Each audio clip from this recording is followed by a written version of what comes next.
नमस्कार दोस्तों, मैं हूं आपका दोस्त संदीप जोशी और स्वागत है आपका हमारे YouTube channel study with Sandeep Joshi में। आज मैं आपको हैज़ टू और हैव टू का प्रयोग बताऊंगा कि कहां पर हैज़ टू लगता है, कहां पर हैव टू लगता है। तो हमारे ये टॉपिक है हैज़ टू हैव टू का प्रयोग। तो दोस्तों मैं इस भाग में आपको बताऊंगा कि जहाँ पर कोई काम हमें मजबूरी में करना पड़ता हो, जहाँ पर कोई काम हमें मजबूरी में करना पड़ता हो, जिसे हम करना ना चाहते हो और फिर भी हमें करना पड़ता हो, तो वहाँ पर हम हैज़ टू या हैव टू का प्रयोग करेंगे। या फिर जो काम हमें करना है तो हैज़ टू और हैव टू का प्रयोग हम डेली दिनचर्या में ज़रूर करते हैं। जैसे मुझे खाना पकाना है, मुझे काम करना है, मुझे बाज़ार जाना है, मुझे स्कूल जाना है, या हम स्कूल जाना नहीं चाहते तो हम ऐसा भी कह सकते हैं कि मुझे स्कूल जाना पड़ता है या आपको काम करना पड़ता है। तो इस प्रकार से हम कह सकते हैं। तो इसकी हमने पहचान लिख रखी है। एक तो पहचान हमारी है ना है, नी है, ने है, या पढ़ता है, पढ़ती है। तो ना है, नी में जैसे मुझे साइकिल खरीदनी है, मुझे मोबाइल खरीदना है, मुझे बाज़ार जाना है, इस प्रकार से। तो आइए हम बताते हैं। तो हमने इसका स्ट्रक्चर भी लिख रखा है। इसका स्ट्रक्चर है subject plus has to have to plus verb की फर्स्ट फॉर्म और प्लस ऑब्जेक्ट। अच्छा, इसे प्रयोग कैसे करना है, आइए। हमारा एक वाक्य है, जैसे मुझे बाजार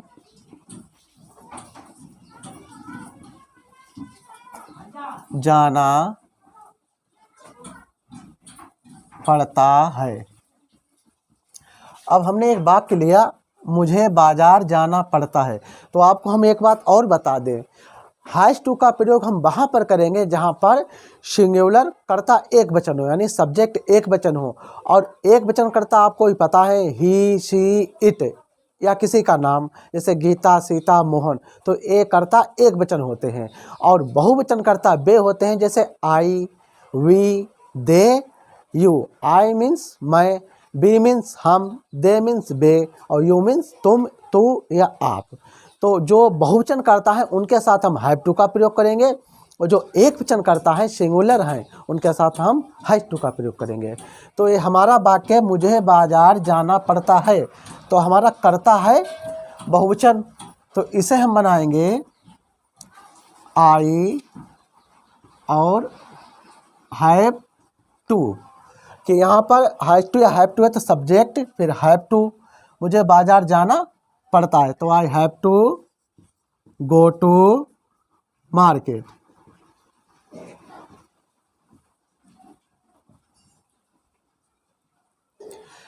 मुझे बाजार जाना पड़ता है तो मुझे के लिए मैंने आई लगा दिया, और पड़ता है इसके लिए हमने लगा दिया हैव टू।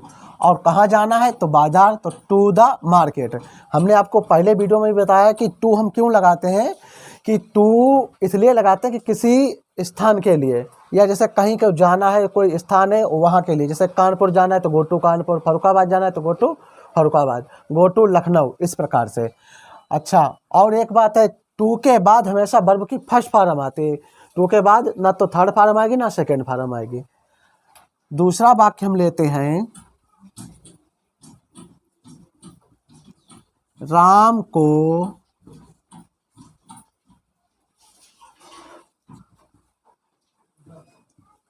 अंग्रेजी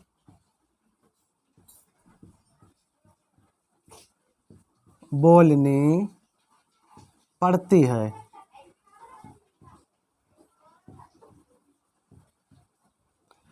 तो दूसरा वाक्य हमारा है, राम को अंग्रेजी बोलनी पड़ती है। तो हमारा सब्जेक्ट जो राम है वो एक वचन है, तो पहले हम राम लिखेंगे, राम, और एक वचन कर्ता के साथ हैज़ टू का प्रयोग करेंगे, तो has to, Ram has to क्या करना पड़ता है, बोलना पड़ता है या बोलनी पड़ती है। तो बोलना, स्पीक, स्पीक, और क्या बोलनी पड़ती है, अंग्रेजी। तो Ram has to speak English.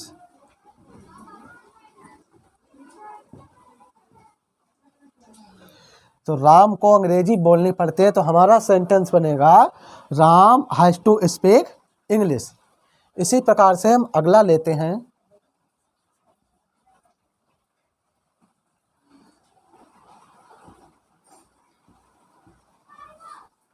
पिताजी को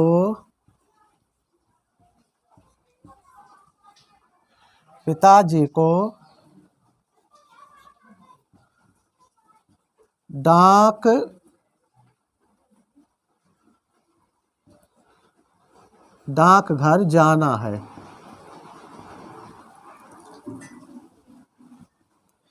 यहाँ पर हमने लिया है पिताजी को डाकघर जाना है, तो हमने पहले बता दिया ना है नहीं है तो यहाँ पर आता है, तो इसलिए इसमें भी हम हैज़ टू हैव टू का प्रयोग करेंगे। तो पिताजी हमारे एक वचन है, तो फादर एक वचन है, इसलिए हम हैज़ टू का प्रयोग करेंगे। कहाँ जाते हैं, जाना है, तो go to. Father has to go to the post office.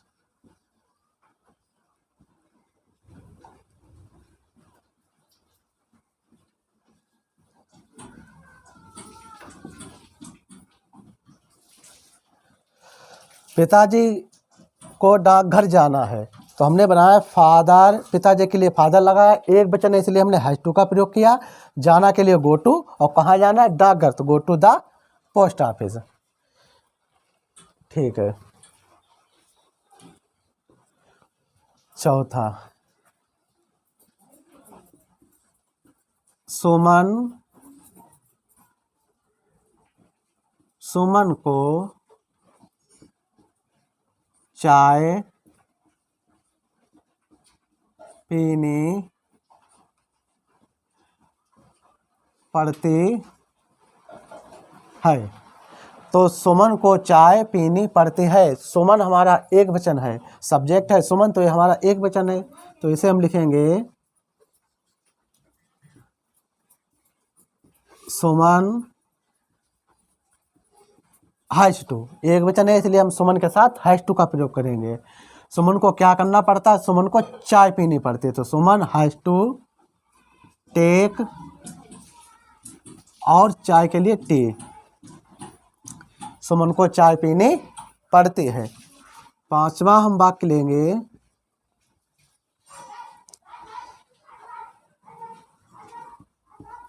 माता जी को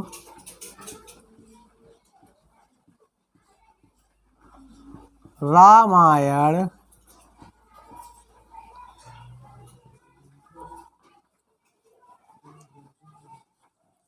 पढ़नी है।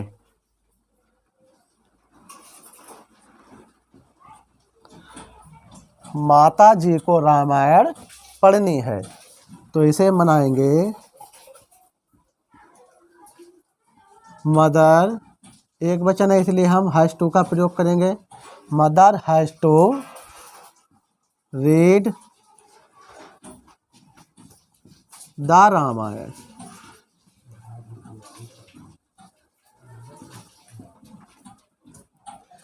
माता जी को रामायण पढ़नी है, तो mother has to read the Ramayan.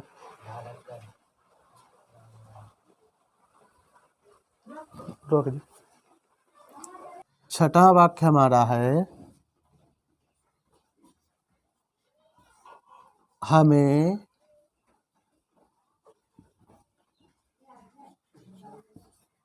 कपड़े धोने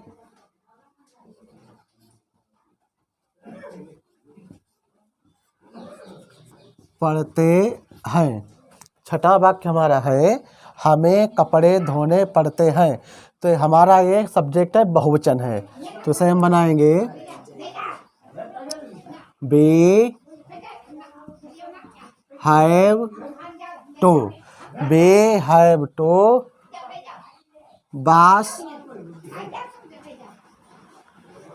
वी हैव टू वॉश, धोने पड़ते हैं कपड़े, the cloth, we have to wash cloth.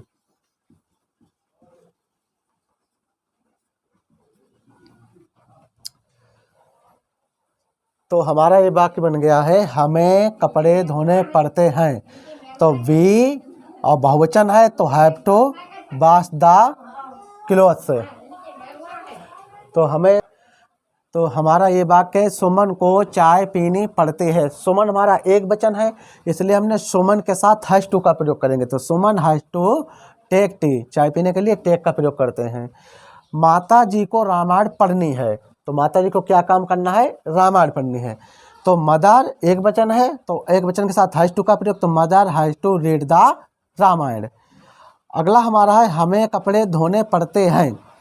तो हमें के लिए हम बी है, ये बहुवचन हमारा है, तो बहुवचन के साथ हम हैव टू का प्रयोग करेंगे। तो we have to wash the clothes. तो इसी प्रकार से हमने आपको बताया कि जहाँ पर एक वचन का प्रयोग होगा वहाँ पर हम हैज टू का प्रयोग करेंगे, और जहाँ पर बहुवचन का प्रयोग होगा वहाँ पर हम हैव टू का प्रयोग करेंगे। तो यहाँ पर हमने हैज टू हैव टू के बारे में बताया। फिर से हम बता दें, जहाँ पर कोई काम आपको करना है, जैसे आपको स्नान करना है, आपको दूध पीना है, आपको खाना पकाना है, आपको बाज़ार जाना है, या आपको मजबूरी में काम करना पड़ता है, जैसे आपको बाज़ार जाना पड़ता है, मुझे पढ़ना पड़ता है, मुझे याद करना पड़ता है, इस प्रकार से। तो हम कुछ वाक्य लेते हैं, जैसे मुझे खाना पकाना पड़ता है, मुझे खाना पकाना पड़ता है। तो मुझे के लिए हम आई लगाएंगे, तो इसे हम बनाएंगे I have to cook the food. मुझे अपने कपड़े धोने पड़ते हैं, तो मुझे अपने कपड़े धोने पड़ते हैं, आई हैव टू वॉश और माई क्लोथ्स। सीता को खाना पकाना पड़ता है, तो Sita has to cook the food.